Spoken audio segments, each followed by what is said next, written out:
Listing with an agent versus selling to an investor. Let's compare the two and see which is the right option for you.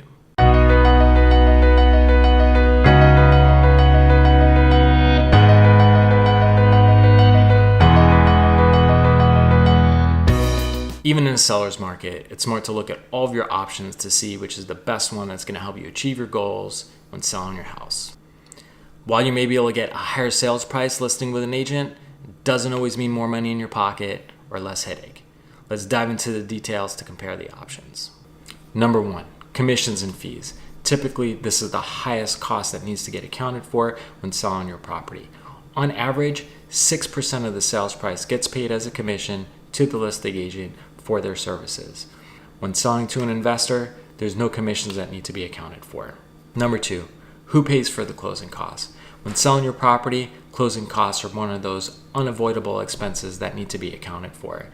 On average, 2% of the sales price goes towards the closing costs when selling with an agent. When selling directly to an investor is going to pay for all the closing costs so that there's no out-of-pocket expenses for you, the seller. Number three, inspection and financing contingency. Up to 15% of all home sales fall through when there's some level of buyer financing that is required. Why is that? Banks have certain conditions that need to get met. When the property or the buyer don't meet those conditions, the bank doesn't lend on the property and the sale can fall through. What does that mean to you? That means that you have to start the process all over again with a new buyer. That costs you time, that costs you money, that costs you aggravation. When selling to an investor, there's no financing. We pay cash. Number five, average days until sold. Depending on the market conditions and depending on the time of year, when you're selling with an agent, it can take plus or minus 90 days to sell your property. When you're selling directly to an investor, they can make an offer immediately and close in as little as 14 days. Number six, the number of showings. When selling your house with an agent, they'll be bringing buyers by to walk through the property and find their dream home. This can be a little bit of an inconvenience to you. You'll have to keep the property pretty much clean and you'll have to be able to accommodate the buyer's schedule. When selling directly to an investor, there's only one viewing. We'll come by, take a look at the property, make you an offer in as is condition. Number seven, the closing date.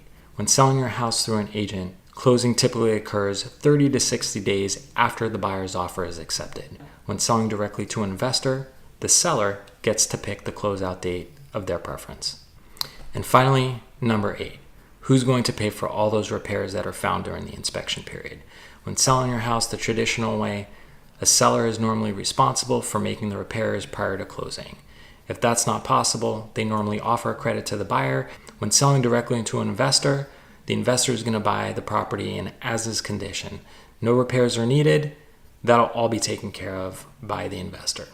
We've compared listing your house with an agent versus selling your house directly to an investor across 8 factors. Now, while you may get a higher sales price selling through an agent, that doesn't necessarily mean that you're going to walk away with more cash in your pocket.